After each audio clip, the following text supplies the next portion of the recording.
जय श्री कृष्ण। मैं जो कहने जा रहा हूँ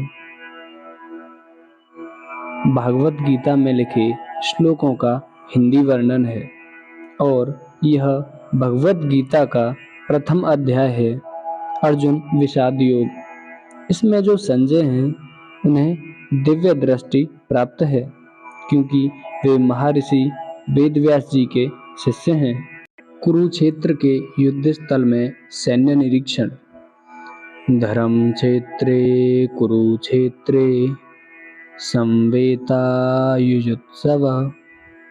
मामकाः पांडवाश्चाव किम कुर्वत संजय।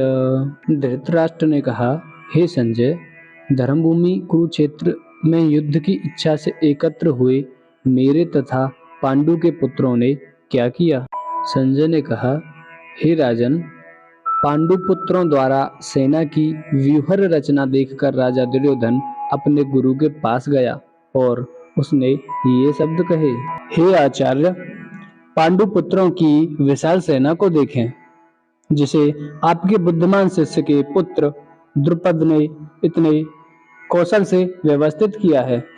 इस सेना में भीम तथा अर्जुन के समान युद्ध करने वाले अनेक वीर धनुर्धर हैं, यथा महारथी युयुधान, विराट तथा द्रुपद। इनके साथ ही दृष्टकेतु, चेकितान, काशीराज, पुरुजित, कुंतीभोज तथा सैब्य जैसे महान शक्तिशाली योद्धा भी हैं।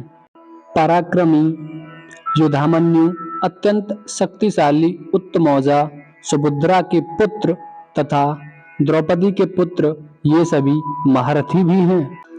किंतु हे ब्राह्मण श्रेष्ठ, आपकी सूचना के लिए मैं अपनी सेना के उन नायकों के विषय में बताना चाहूंगा जो मेरी सेना को संचालित करने में विशेष रूप से निपुण हैं। मेरी सेना में स्वयं आप, भीष्म, कर्ण, कृपाचार्य, अश्वत्थामा, विकर्ण तथा सोमदत्त का पुत्र भूरिश्रवा आदि हैं जो युद्ध में सदैव विजयी रहे हैं। ऐसे अन्य अनेक वीर भी हैं जो मेरे लिए अपना जीवन त्याग करने के लिए उद्यत हैं। वे विविध प्रकार के हथियारों से सुसज्जित हैं और युद्ध विद्या में निपुण हैं। हमारी शक्ति अपरिमेय है और हम सब पितामह द्वारा भली भांति संरक्षित हैं, जबकि पांडवों की शक्ति भीम द्वारा भली भांति संरक्षित होकर भी सीमित है। अतएव सैन्य व्यूह में अपने अपने मोर्चों पर खड़े रहकर आप सभी भीष्म पितामह को पूरी सहायता दें। तब कुरुवंश के वयोवृद्ध परम प्रतापी एवं वृद्ध पितामह ने सिंह गर्जना की सी ध्वनि करने वाले अपने शंख को उच्च स्वर से बजाया, जिससे दुर्योधन को हर्ष हुआ। तत्पश्चात शंख, नगाड़े, बिगुल, तुरही तथा शींग सहसा एक साथ बज उठे। वह संवेत स्वर अत्यंत कोलाहलपूर्ण था। दूसरी ओर से श्वेत घोड़ों द्वारा खींचे जाने वाले विशाल रथ पर आसीन कृष्ण तथा अर्जुन ने अपने अपने दिव्य शंख बजाए।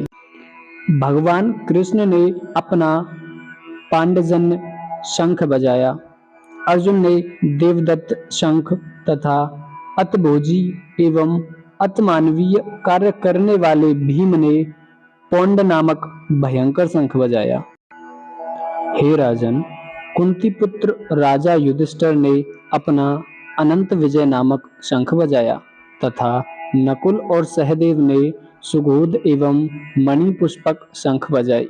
महान धनुर्धर काशीराज, परम योद्धा शिखंडी, धृष्टद्युम्न, विराट, अजेय सात्यकी, द्रुपद, द्रौपदी के पुत्र तथा सुभद्रा के महाबाहु पुत्र आदि सबों ने अपने अपने शंख बजाए।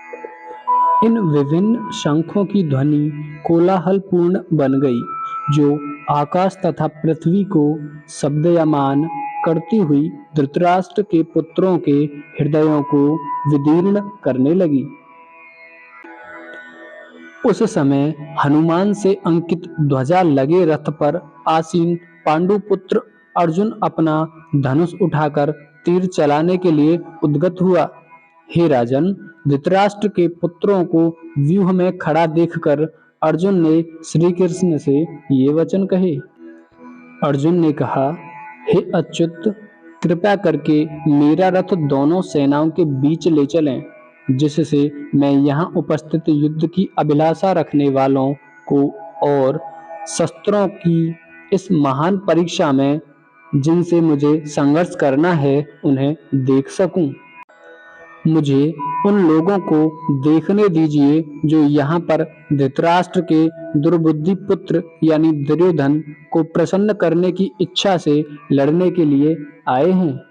संजय ने कहा, हे भरतवंशी, अर्जुन द्वारा इस प्रकार संबोधित किए जाने पर भगवान कृष्ण ने दोनों दलों के बीच में उस उत्तम रथ को लाकर खड़ा कर दिया। भीष्म, द्रोण तथा विश्व भर के अन्य समस्त राजाओं के सामने भगवान ने कहा कि हे पार्थ, यहाँ पर एकत्र सारे कुरुओं को देखो। अर्जुन ने वहां पर दोनों पक्षों की सेनाओं के मध्य अपने चाचा ताऊओं, पितामहों, गुरुओं, मामाओं, भाइयों, पुत्रों, पौत्रों, मित्रों, ससुरों और शुभचिंतकों को भी देखा।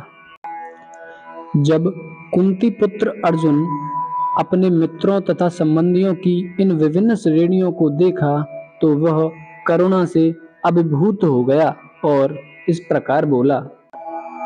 अर्जुन ने कहा, हे कृष्ण, इस प्रकार युद्ध की इच्छा रखने वाले मेरे मित्रों तथा संबंधियों को अपने समक्ष उपस्थित देखकर मेरे शरीर के अंग कांप रहे हैं और मेरा मुंह सूख रहा है।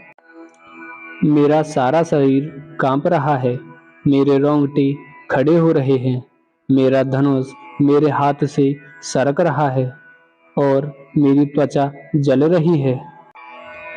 मैं यहाँ अब और अधिक खड़ा रहने में असमर्थ हूँ। मैं अपने को भूल रहा हूँ और मेरा सिर चकरा रहा है। हे कृष्ण, मुझे तो केवल अमंगल के कारण दिख रहे। हे कृष्ण, इस युद्ध में अपने ही स्वजनों का वध करके न तो मुझे कोई इच्छा दिखाई देती है और न मैं उससे किसी प्रकार का विजय, राज्य या सुख की इच्छा रखता हूँ। हे गोविंद, हमें राज्य, सुख अथवा इस जीवन से क्या लाभ, क्योंकि जिन सारे लोगों के लिए हमें उन्हें चाहते हैं वे ही इस युद्ध भूमि में खड़े हैं।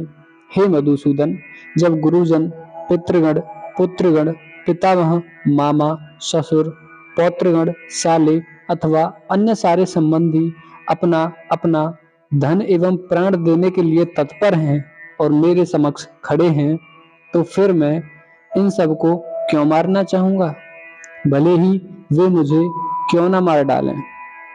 हे जीवों के पालक, मैं इन सबों से लड़ने को तैयार नहीं हूँ, भले ही बदले में मुझे तीनों लोग क्यों ना मिलते हों। इस पृथ्वी की तो बात ही छोड़ दें। भला धृतराष्ट्र के पुत्रों को मारकर हमें कौन सी प्रसन्नता मिलेगी। यदि हम ऐसे आतताइयों का वध करते हैं तो हम पर पाप चढ़ेगा। अतः यह उचित नहीं होगा कि हम धृतराष्ट्र के पुत्रों तथा उनके मित्रों का वध करें। हे लक्ष्मीपति कृष्ण, इससे हमें क्या लाभ होगा और अपने ही कुटुंबियों को मारकर हम किस प्रकार सुखी हो सकते हैं। हे जनार्दन, यद्यपि लोभ से अभिभूत चित्त वाले ये लोग अपने परिवार को मारने या अपने मित्रों से द्रोह करने में कोई दोष नहीं देखते, किंतु हम लोग जो परिवार के विनष्ट करने में अपराध देख सकते हैं, ऐसे पाप कर्मों में क्यों प्रवृत्त हों।